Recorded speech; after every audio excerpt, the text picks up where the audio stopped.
Yeah.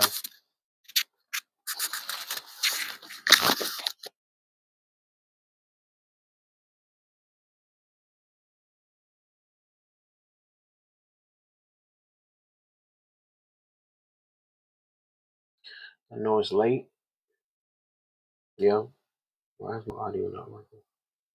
Okay, there it is. Right? Yeah.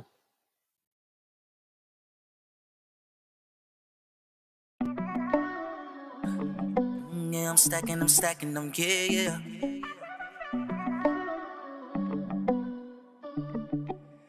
Riding with country bands.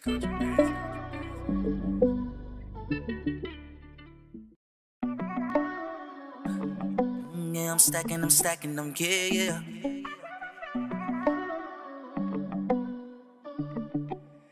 Riding with country bands.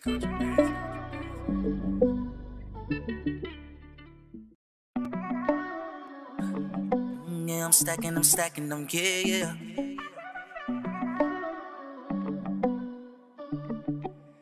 Riding with country bands.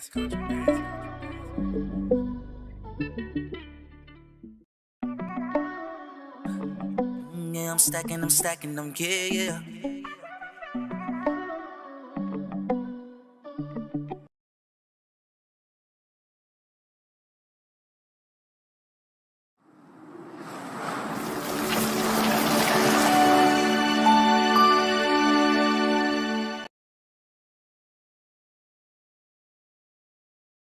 Yeah.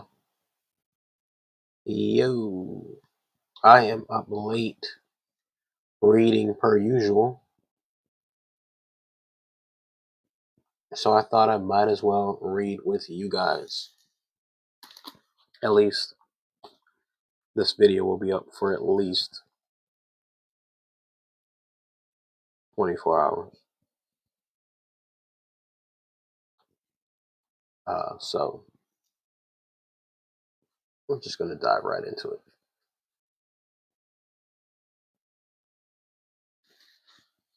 Yeah. This is going to be some really good information, whether you have a mortgage or not, or you're facing a foreclosure or not.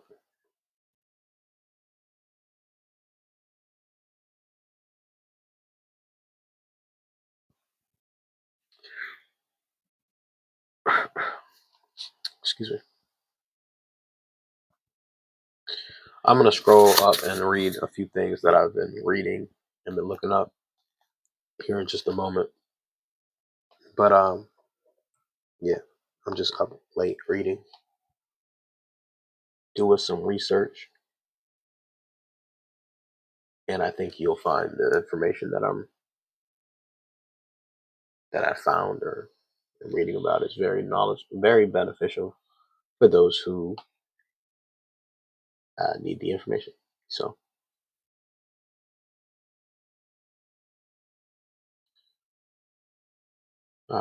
if you know anything about what's as far as anything as far as securitization, securities, your contracts, promissory notes, everything that we're operating under right now, it's very, very, very, very, very, very, very, very, very, very, very, very, very, very,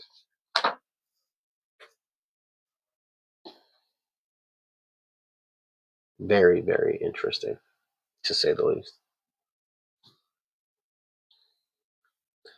So I'm looking up cases right now, specifically with not only Chase Bank, but for some reason ChatGPT is only giving me Chase Bank. I guess I didn't specify too much, but let's just read what I have here, and then I'll scroll back up and show you guys all the good stuff that I found as far as foreclosures and promissory notes. So let's go ahead and read. In this case, the court, I'm asking ChatGPT for cases where JP Mortgage or just banks in general, but right now we're looking at JP Mortgage face legal challenges involving securitization, promissory notes, and collateral security outside of mortgage foreclosures and bankruptcies. All right, in this case, the court ruled that J.P. Morgan Chase failed to produce the original promissory note. If this is about a foreclosure, I'm gonna slap ChatGPT. All right, failed to produce the original promissory note. It was unable to establish it was the rightful holder of the note. The case claims of fraud and deceptive practices in relation to the securitization of the loan. Okay, what loan was this? All right, which had not been properly documented or assigned, causing the bank to lose its standing to enforce the note. The court emphasized that the banks need to provide clear evidence of their right to the underlying collateral.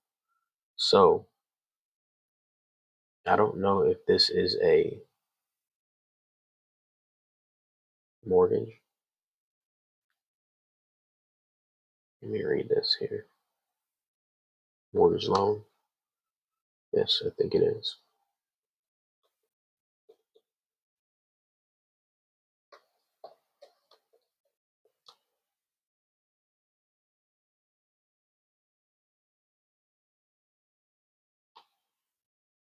Yes, it is a mortgage loan.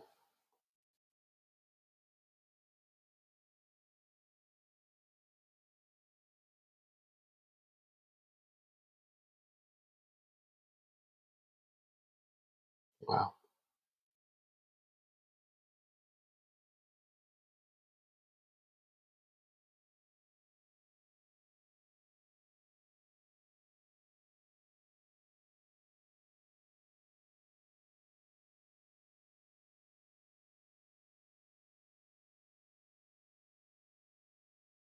Washington Mutual, aka Wells Fargo, attempted to securitize the mortgage loan and in another unidentified trust.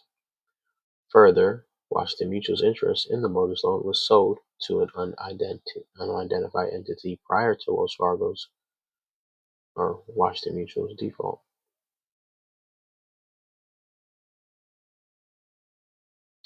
Plaintiff alleges that the trust that purportedly owns the plaintiff's note and mortgage has been dissolved due to the disbursement and receipt of issuance payouts of Bank of America.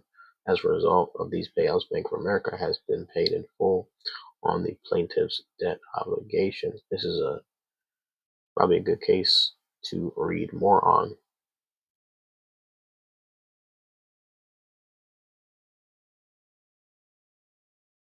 Here it goes. I wasn't going to dive right into it, but this case that I'm reading is diving right into it. Washington Mutual, this is back in 2008. Wow. Failed to produce after the P&A, whereby Chase acquired the bulk of Washington Mutual's assets. Plaintiff alleges that any mortgage loan that originated Washington Mutual was not owed to or held by Washington Mutual on September 25th due to prior securitization or resale.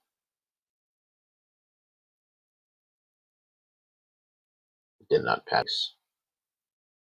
Chase has never produced of the assets it purchased that contains plaintiff's mortgage loan or other proof of ownership. Boom.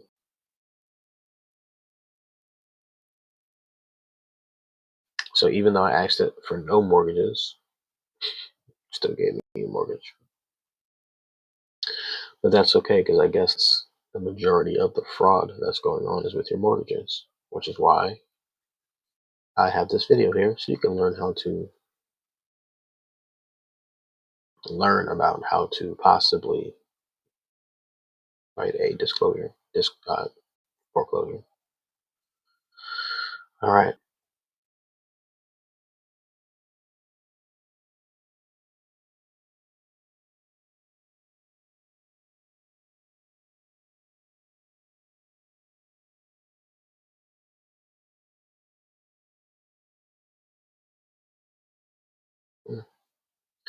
Need to read this one. UCC Article 3 in mortgage-backed securities. I said no mortgages and no foreclosures. outside of mortgage and foreclosure.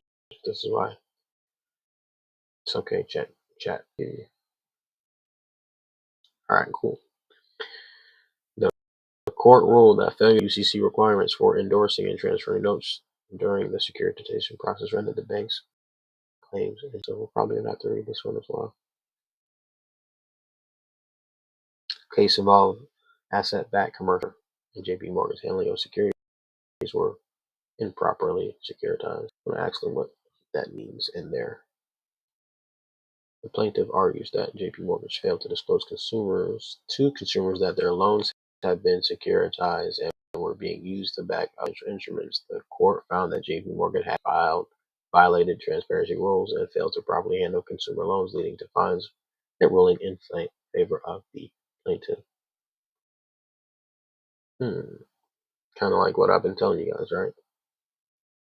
That they securitize your loans and they make money and they sell the market, right? Boom. JP Morgan Chase. So yeah, it keeps bringing me back to the same cases.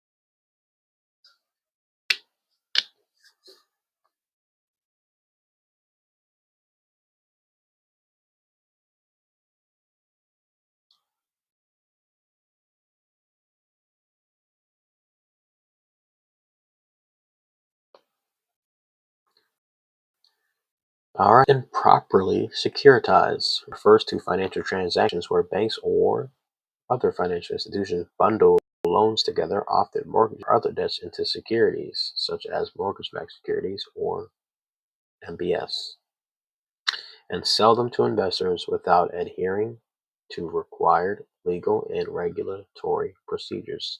In the context of the case you've referenced, improper securitization typically involves failure to document or transfer the loan ownership. When loans are bundled into securities, the original promissory note, keep this in mind, or mortgages must be properly assigned, endorsed, and transferred. If the notes are not properly endorsed, or if the chain of title is broken, that's the main thing here, chain of title, it renders securitization invalid. For an example, U.S. Bank versus Ibanez in 2011, the Massachusetts Supreme Court found that because the bank could not provide or prove they had the original promissory note due to improper handling of securitization, they had no standing to foreclose on the property. And that is the whole video of this late night stream. That is the game changer. We'll come back to that in just a moment. Failure to disclose risks or misleading information to investors. Failure to maintain full transparency.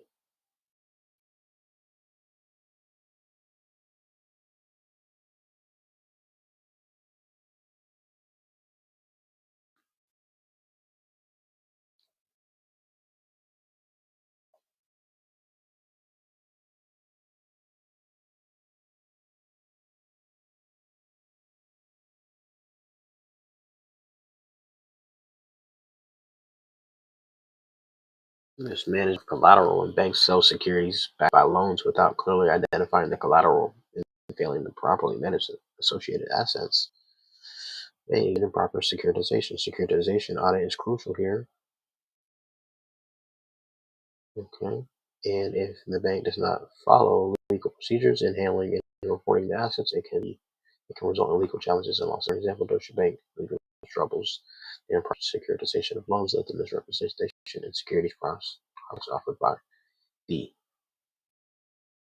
offer to the investor.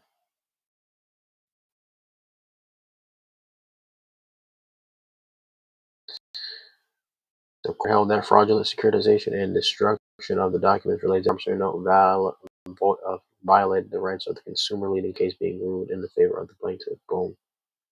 Improper handling of the loans and securitization leads to massive settlements for failing to disclose full risk of securitization to investors.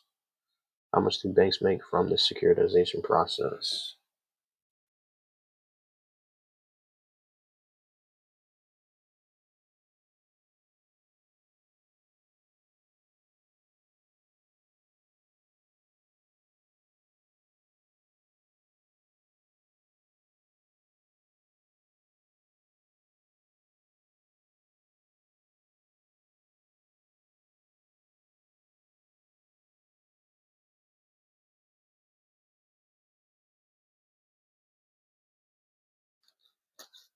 Not going to be here too long. I'll just go through this and then I'll get off. Because the answer, I've actually already showed you guys how to beat a foreclosure. So we'll read it in just a moment. But ChatGPT is just like super slow, giving me some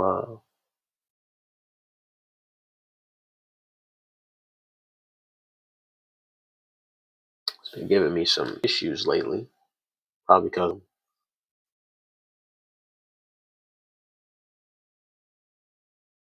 you know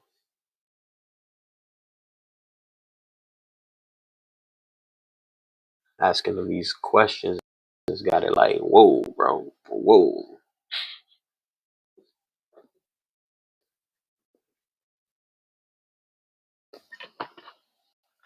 ChatGPT like, yo, nobody be asking questions, bro. You're breaking down the system right now. Let's try this again.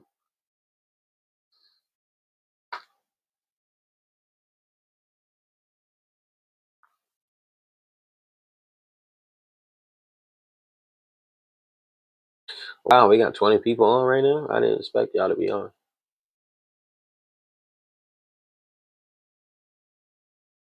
And I don't know why the screen wasn't sharing at all. Because I thought it was sharing.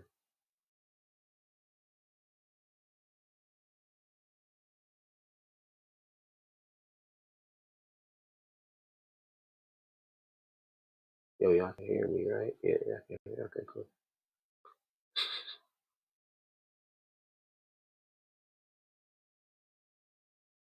Yo, was this not sharing? Okay, it was sharing. Just because I reset the page, it stopped sharing. Okay, I was about to say. All right, cool. So I asked it, just asked chat, how much did the banks make? And when I'm done reading this, then we'll go up to the top and I'll show you guys what I was searching for. Because if you have time, if you're up this late and you want to learn and you're trying to like just get an understanding of what I've been talking about, this is gonna like blow your mind. Banks such as JP Morgan Chase can make significant profits from securitization by transforming loans like mortgages, auto loans, credit card debt into securities that are sold to investors. Through this process, banks can both generate immediate capital and reduce their risk exposure since the loans are offloaded to investors. Here's an overview of how they profit. Because I keep telling you guys, they make money off of your application and your loans and your promissory notes. You promise to pay the mortgage, you promise to pay your auto loan, you promise to pay the credit card debt. So that is a application, and they take your applications, they bundle it together, and they what they're called securities, and then they sell them to investors, and then those investors sell it to another investor, and then those investors sell it to another investor, right? So they're making money a few times. Fee income from securitization. So this is where I tell you guys you're supposed to be receiving this, and let me actually, knowing that I am the grantor, beneficiary,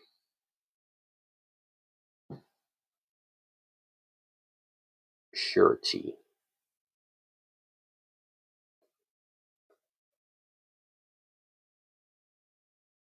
registered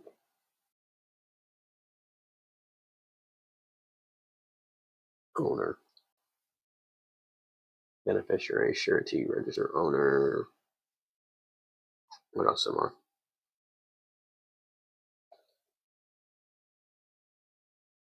Registered owner.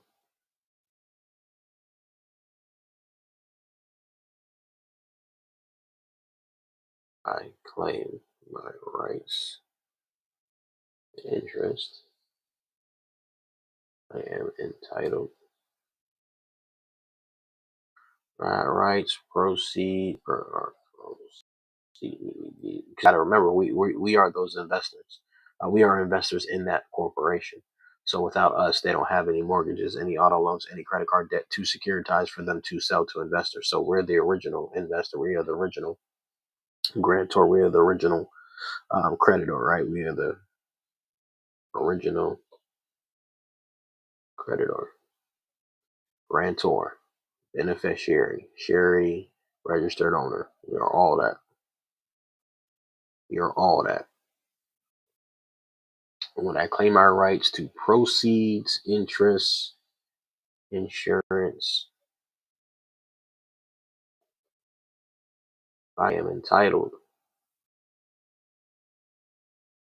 to all that was made correct. Please verify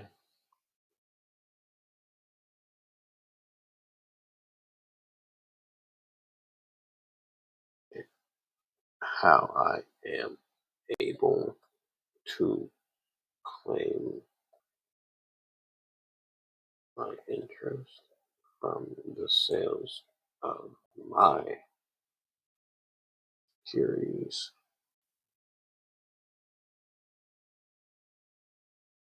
or application or the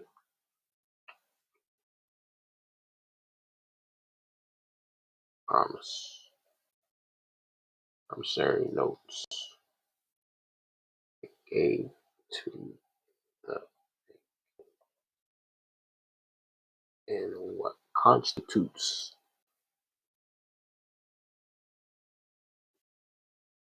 a violation of my rights by not only disclosing information but profiting from my notes without compensation, since the banks claim they extended their own credit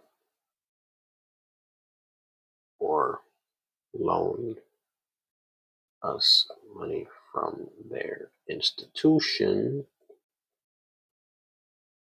when really are the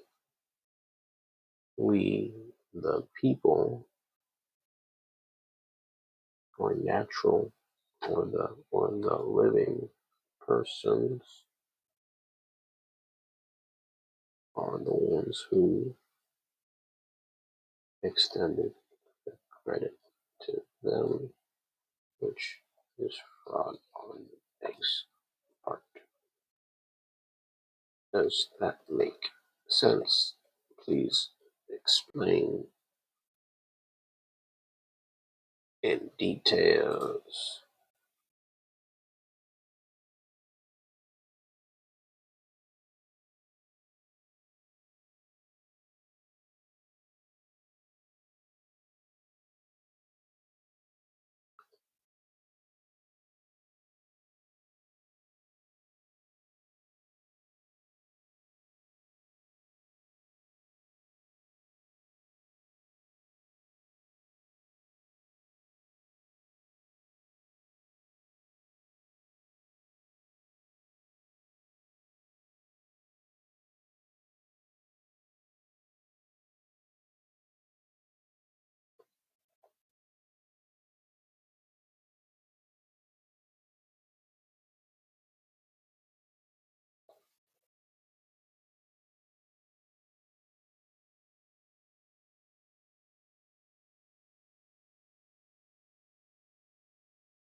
Sheesh. Spelling doesn't really matter, guys. It's going to fix your spelling, or it understands what you're asking for. Okay, so grammar police, I can feel you down my neck already. Okay, calm down, calm down. All right, let's scroll up because while it's loading, we can continue to read. The power of reading, guys. I'm trying to tell you. I'm trying to tell you guys, it's great to read. I know it's 1 o'clock, 2 o'clock in the morning for me, but reading is so dope. I hate reading, but when you're reading things that's going to change your life, then you probably want to sit down and read it, right? All right, so we are learning about, for those of you that just tuned in, I've been slowly dropping information to you guys about what I'm learning, which is about our contracts, when we sign for credit cards, when we sign for cars, when we sign for houses, when we sign for anything and everything that we put our social security number on. And we're not even supposed to give our social security out. But that's another topic that we'll probably go over one day. I'll probably do that sometime next week or something. But anyways, yeah. So you know, once you dive into Bitcoin, you learn about money, you learn about the banks, you learn about inflation, and you just go down the rabbit hole. And one of the rabbit holes that maybe you guys will stumble upon, because not everybody's gonna be able to comprehend this, stumble across this, and have time to read and have time to actually do the work and do your due diligence. But if you do, it'll change your life. So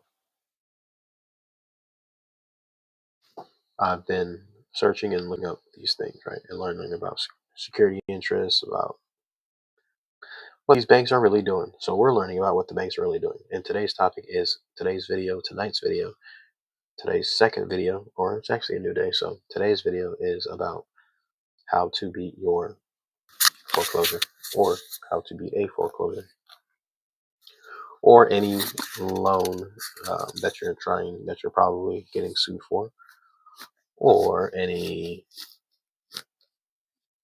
debt collection will probably be different because we dispute debt collections. But right now, we're not going to talk about debt collections. We're going to talk about the bank. If the bank is actually trying to take you to court and sue you for something, then this is going to be very beneficial for you to learn. And it goes a little bit deeper into what's really going on. But here is a piece of the puzzle. You got to pay attention, and you got to connect the dots. All right. Sale of the securities. By bundling loans into securities, banks convert illiquid assets into liquid ones, which they can sell on the secondary market. This gives them immediate funds to finance new loans. Banks make money by selling these securities at a premium. They benefit from the capital raise, also from the ongoing service fees, as long as they maintain some role in servicing the loans. Securitization. I told you this many times. They sell your applications on the secondary market. I just don't say these things to say these things. I'm saying these things because it's true. How do you think there's like 100 cars sitting out, 200, 500 cars sitting out at a car dealership for years? How come every car dealership is full of cars? They don't make money off the cars, guys. They make money off of selling your securities, your applications. I'm trying to tell you. Because I used to think that all the time. I was driving by, I drive by, car dealerships. I'm like, yo, they always got cars. No matter what, there's cars. I'm like, how do these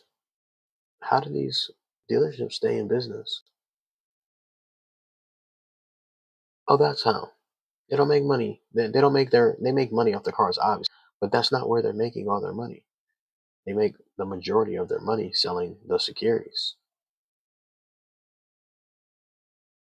and all the fees that they charge you, us, and you're repaying. So they're giving you your own credit and then making you repay the credit. Then they have interest. Then they're making you pay interest, and then they're selling it on the secondary market. So they're getting paid 3 times, literally getting paid 3 times. And again, this is not me saying this. This is me understanding what's going on, asking ChatGPT the right questions to figure out and how and like get it to explain it to me or to for me to be able to break it down to you because I understand it, but I want to get a deeper understanding, and I can only do that by reading and taking time and actually doing the got to put in the work.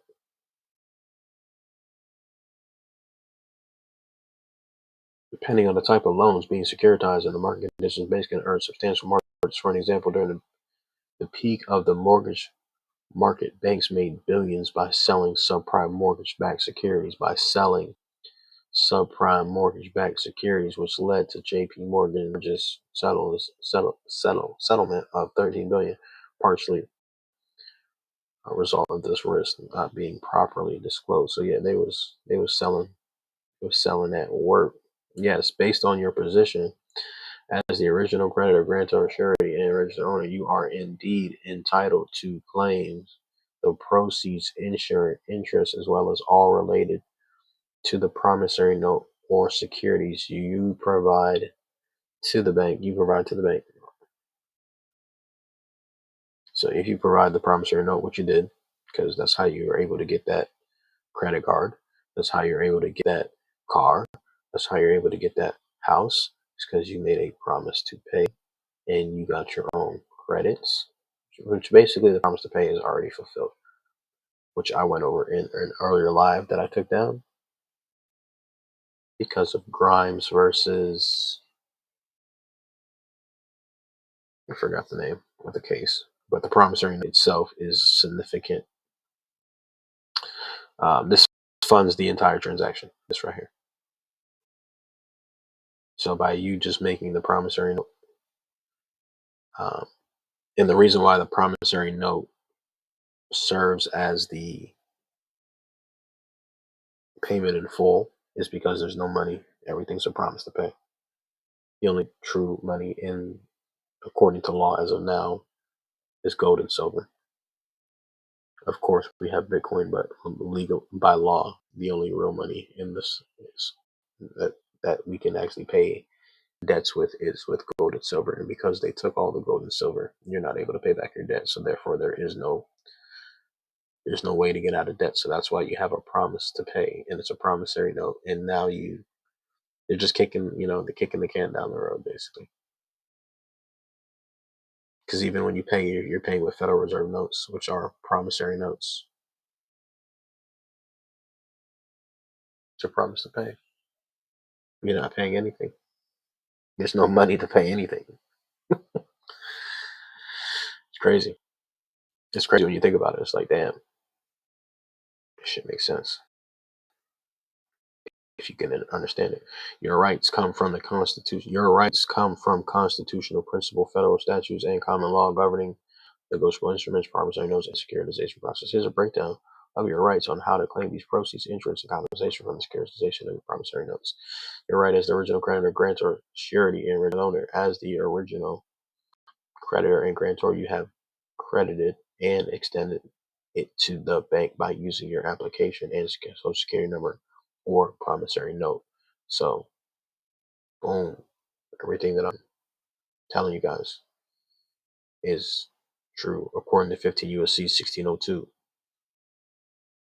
Credit is a right granted to consumers. This is what y'all keep missing when I keep telling you guys you can't be denied because your credit is a right, and you know your rights cannot be denied or trampled on or infringed upon for any reason whatsoever, point blank period. Credit is a right granted to consumers. Is a right granted to consumers. Is a right granted to consumers. This means you as the natural person have the right to extend credit and are the true source of money, not the bank. Yo, if you guys can get this in your brain, I'm telling you right now, the way that you step to these banks will change your whole trajectory. I'm trying to tell you right now. 'Cause then you can be like, yo, what are you talking about, yo? Because the banks make it seem like they're the ones giving us money, but the banks can't lend out money, guys. I'm trying to tell you. So if they can't lend out money, if they can't lend out credit, it's our own credit, how are they foreclosing on you? How are they doing all these things? How are they trying to sue you for a debt? Because you don't know what's going on. And you made a promise to pay, and you don't know how to perform correctly, and you don't know your rights. So we can ask ChatGPT how you can offset a debt by using this, right?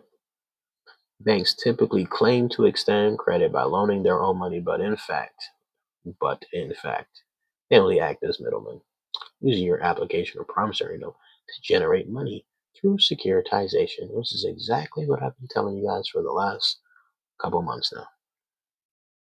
This process involves selling your note to investors, essentially monetizing it, and profit is generated from it without compensating you, the original creditor. Oh, well, would you look at that?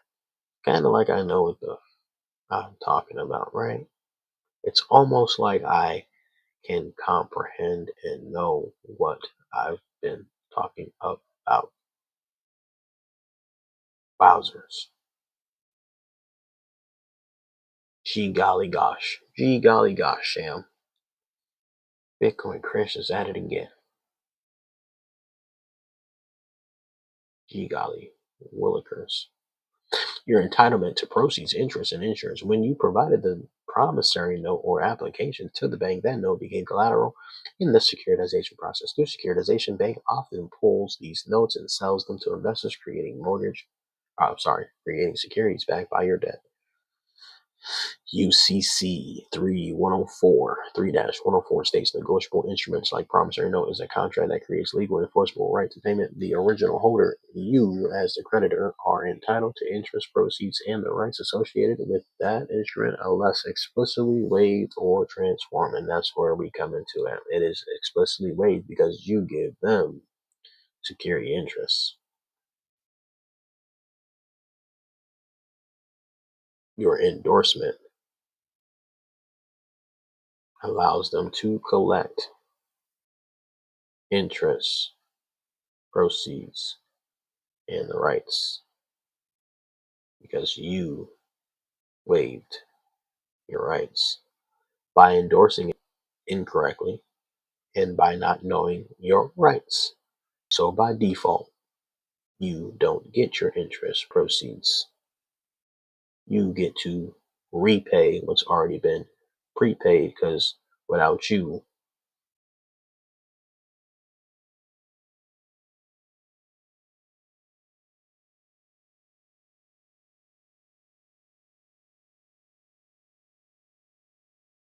without you, you as the natural person have the right to extend credit, and you are the true source of money, not the bank, because you are the true source of money, not the bank. And one more time, because you are the true source of money, not the bank.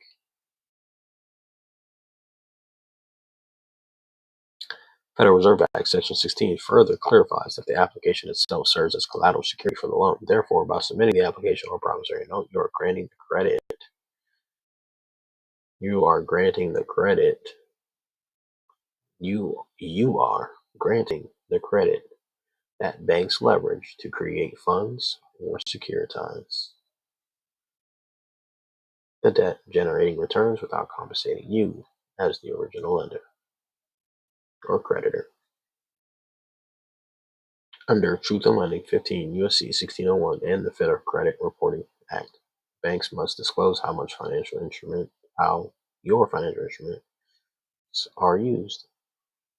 including whether they are securitized, and must pay you for your share of proceeds from these actions.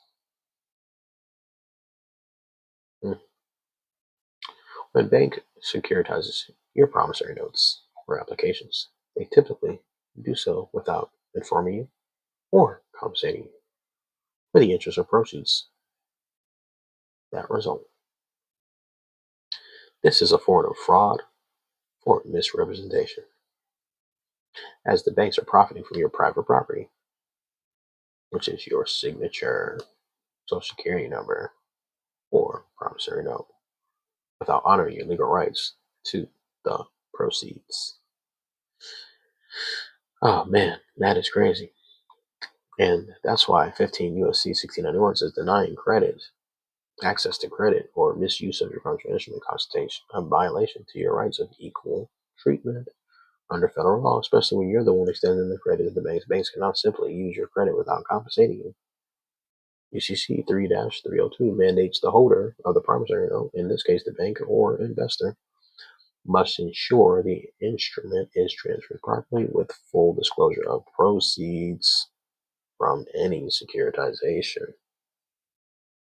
Fraud in the inducement arises if the banks mislead consumers or investors about the terms of securitization or fail to disclose that they are using the note to generate profits for themselves. They could be classified. This could be classified. I think it is classified as deceptive trade practices under the FTC regulations and could entitle you to financial restitution.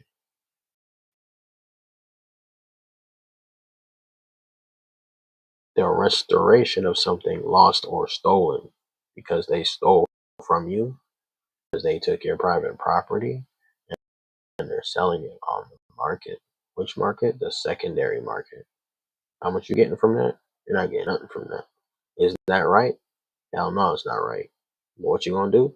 You gonna sit here and see me read the laws, hear me read all this stuff, and y'all gonna continue to let the banks take advantage of you, or you're going to read yourself and find out what you can do to claim your right, claim your interest, proceeds, right?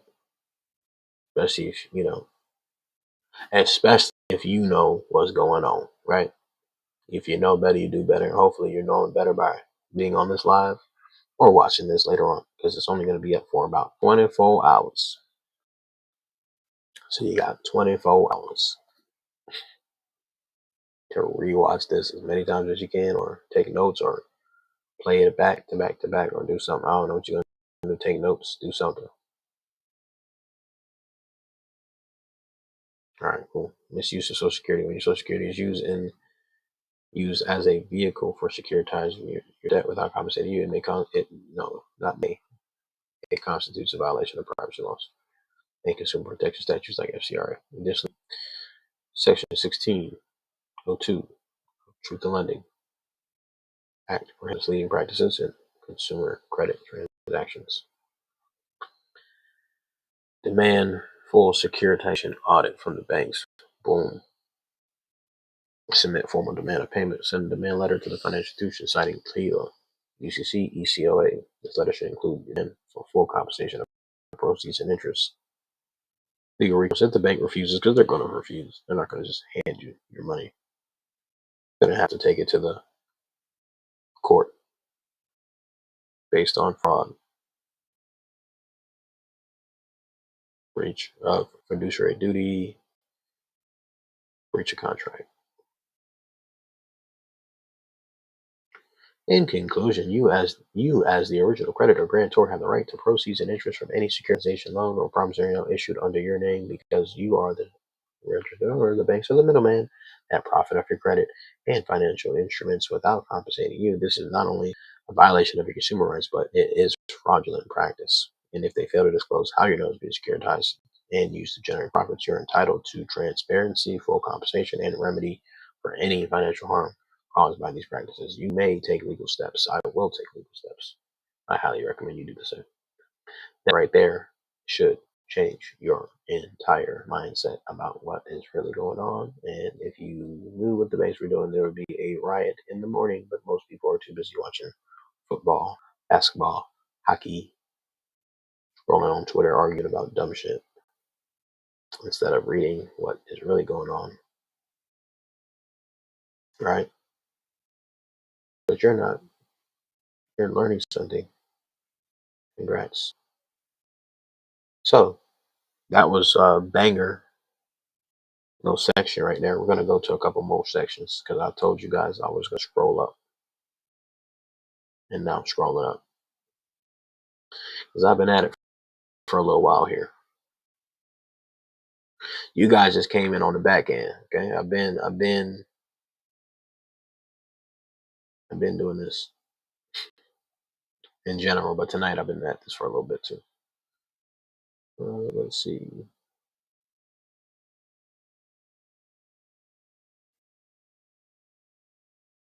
I'm gonna look up this later. Let me copy that.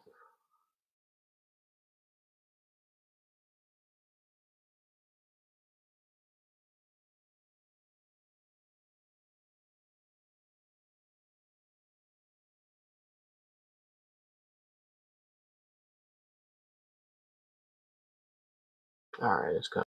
It's coming. Patience, patience. Cases where a bank lost due to promissory notes. All right, we're gonna go. That's it right there. I think. Yeah, that's it. Let me just see if I had anything else up here. I want y'all to see. Okay, no. Yeah, that was it. Boom. Let's start with the we got cases. So there goes there it is, Grambles versus White, what I said earlier. We're gonna read that though. Alright, cool. So yep, this is it. This is gonna be highlight of the it's not the highlight of the live, but it's the whole live is a highlight. Before I do so, you gotta hit that like button. I gotta see at least 1 to 2 likes. Matter of fact, there's 20 people on here. I need 5 likes. 5 likes, or else I'm cutting it off. I need 5 likes right now, or I'm cutting it off. There's 36 people watching. I better have 5 likes on here, and if not, I'm cutting it off. No likes, no more reading. I'm waiting. I got 3 minutes. About 2:35. If I don't have 5 likes, this live is going off.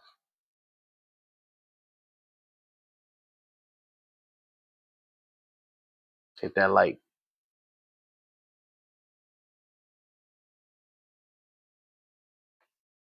Five likes. If I don't get 5 likes, this bad boy getting deleted. There's 37 people watching. If you don't hit the like button right now, then I'm not gonna sit here and read when I've been reading all night. I need 5 likes right now. Minimum 5 likes.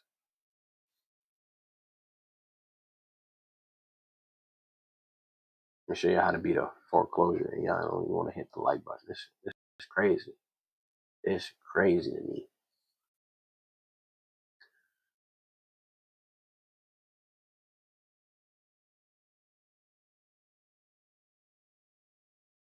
I need 5 of them likes, guys.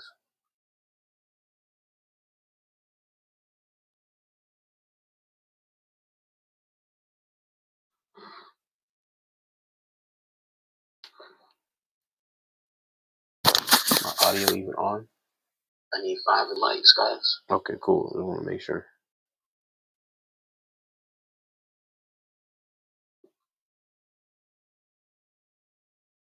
We got 40 people watching. We need 5 likes.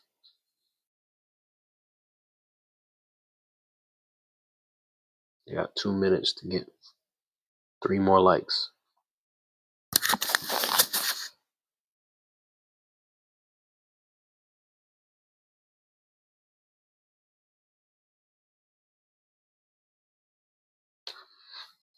We need 3 more likes.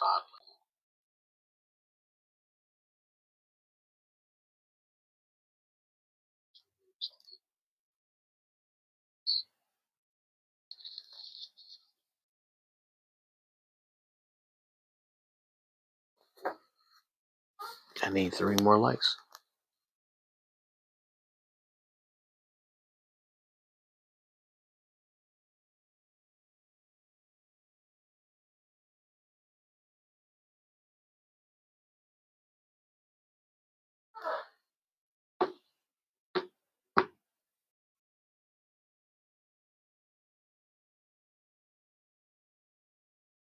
Ooh.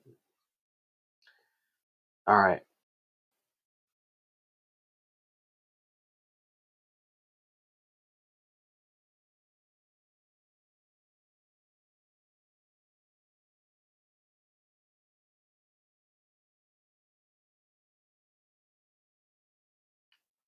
You know,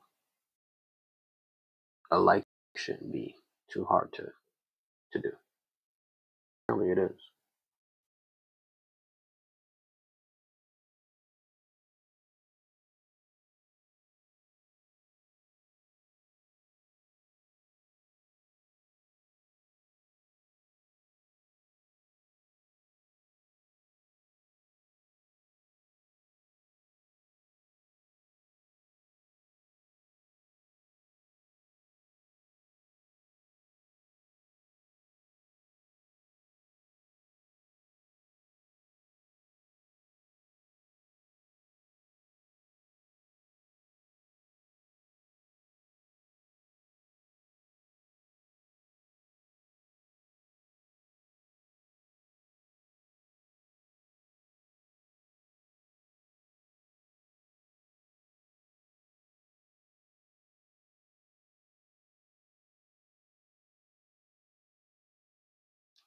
All right. Cool. So let me go ahead and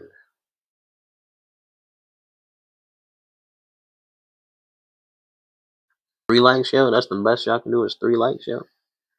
I can't get 2 more likes. I can't get 2 more likes. You telling me I got 50 people on here and I can't get 5 likes? It's 10%. I need 10%. All right, I'm gonna go ahead and drop it anyway because I don't care about the likes. I'm still gonna share the information, even though y'all can't hit a like button. So that's okay. Those that did hit like, I appreciate you. And hopefully this information will help you out. And I'm logging off of the live after I go over this part here because it's almost 3 o'clock in the morning. So cases where banks lost to promissory notes. Please understand that you will only have 24 hours to view this video. So if you're not taking notes, take your notes.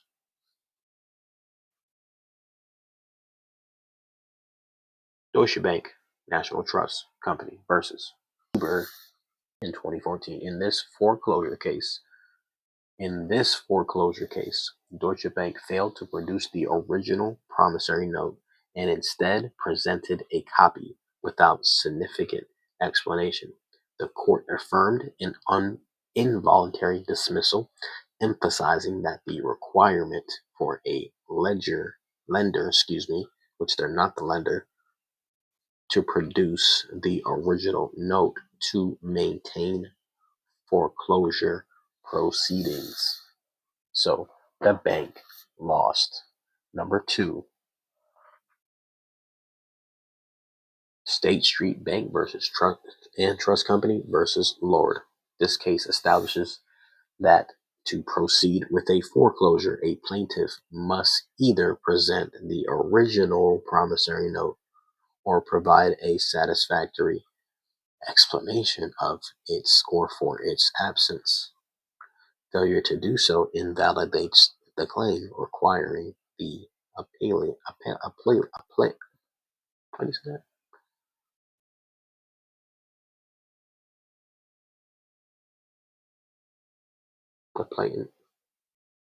Appellate court to reverse or dismiss the judgment.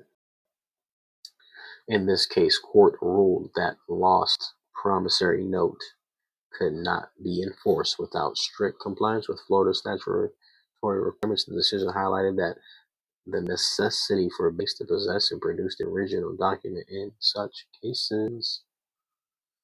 That was the promissory note being lost. So if you just got what I just read, or you didn't get what I just read, if there's no promise, the original, you need the what? The original promissory note. And if you put two and two together, I just read to you earlier that they don't have the promissory note. Why don't they have the promissory note, Chris? Oh, I'm glad you asked. Because they sell it on the secondary market. So if they sell it, then they no longer can what? Enforce it because they don't have it. They failed to produce the original note. And if they fail to produce it, then they cannot maintain foreclosure proceedings,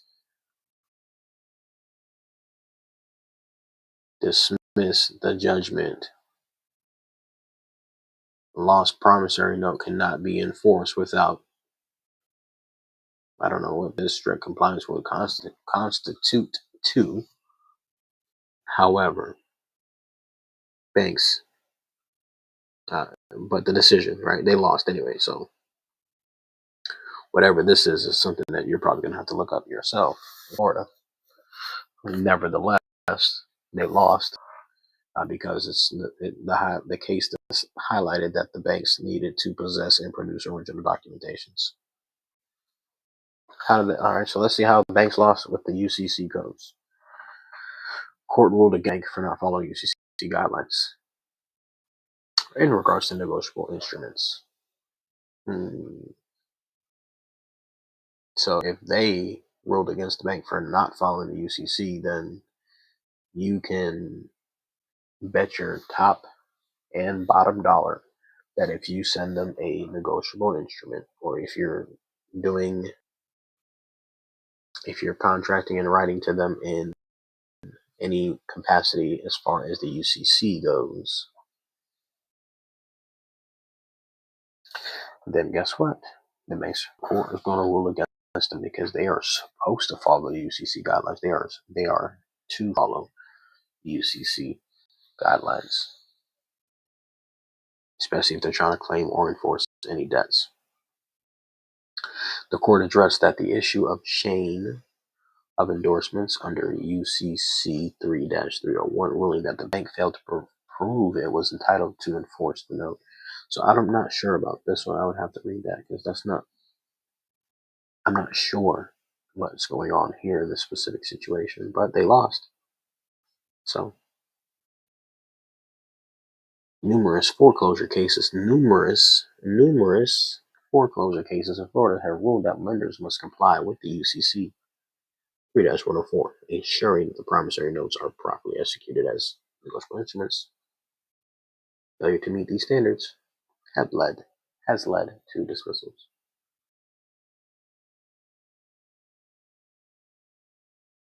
All right, and then the last thing I'll go over here before I log out.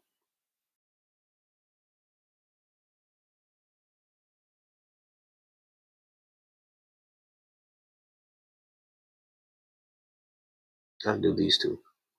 Although not directly involving the banks, this case reinforced the necessity of accuracy and transparency in using consumer information. So this is for your credit agencies.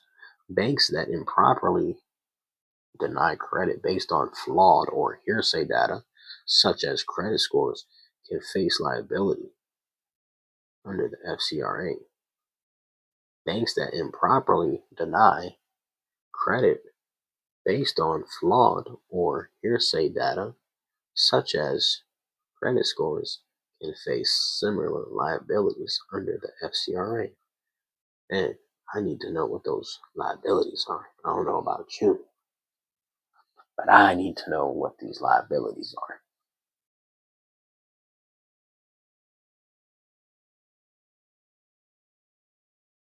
Okay, so I'm going to look that up, but I'm going to get off here after I read this last piece with you guys. Grimbles versus White, which I read to you guys earlier today, whoever saw that live. This case affirmed that the promissory note served as lawful payment and collateral security. Any attempts by a bank to deny or misrepresent this constitutes a breach of consumers' right. Right? Because we already established that this. I can find that for y'all real quick.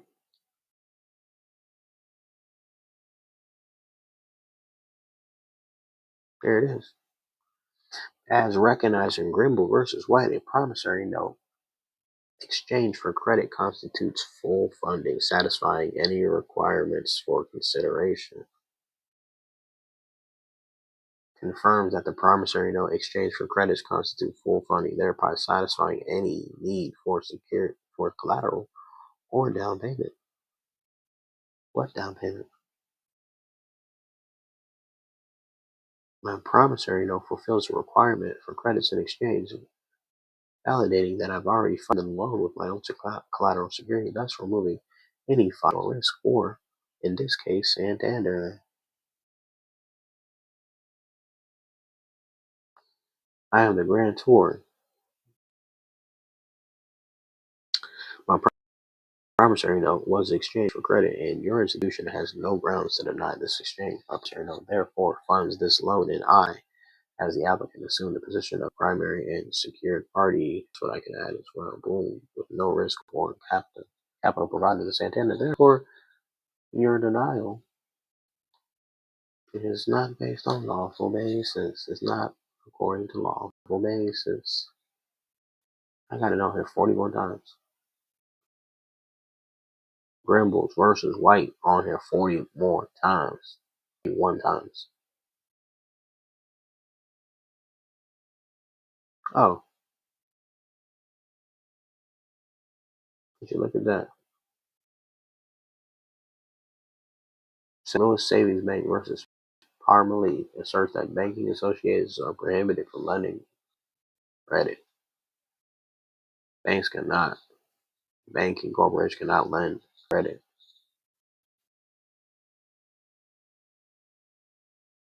Authority is granted to corporations. No express authority is granted to corporations to lend credit, and National Bank lacks authority to lend its own credit. Contracts beyond corporate powers are void. All right. Them tables of authorities.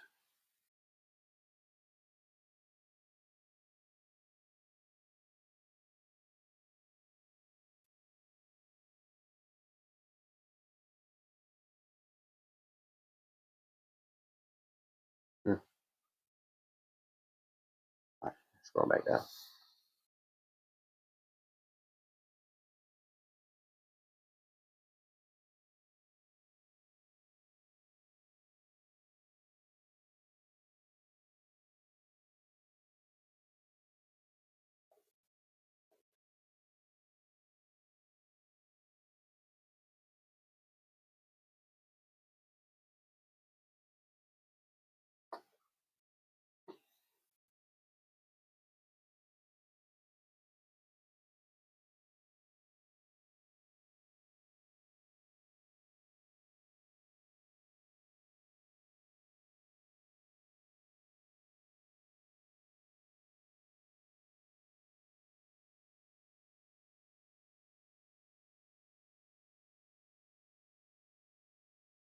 All right, guys. Well, that's it for today's video. I hope you learned something new and bully ChatGPT sometimes because she or he needs it. It needs it.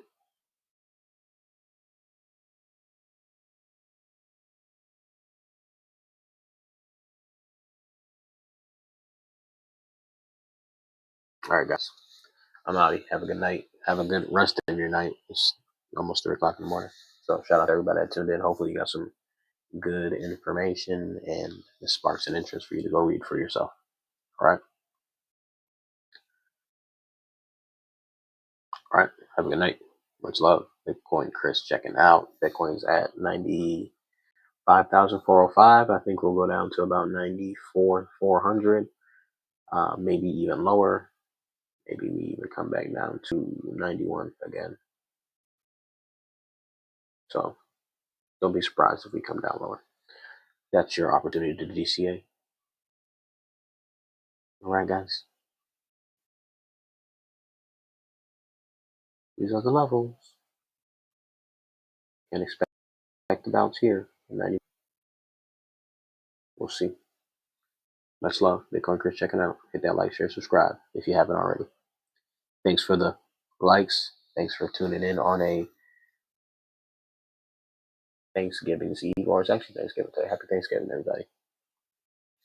If you or anybody you know is facing a foreclosure, this is something that you probably want to share with them. And with that being said, Bitcoin Chris checking out. Much love. Peace.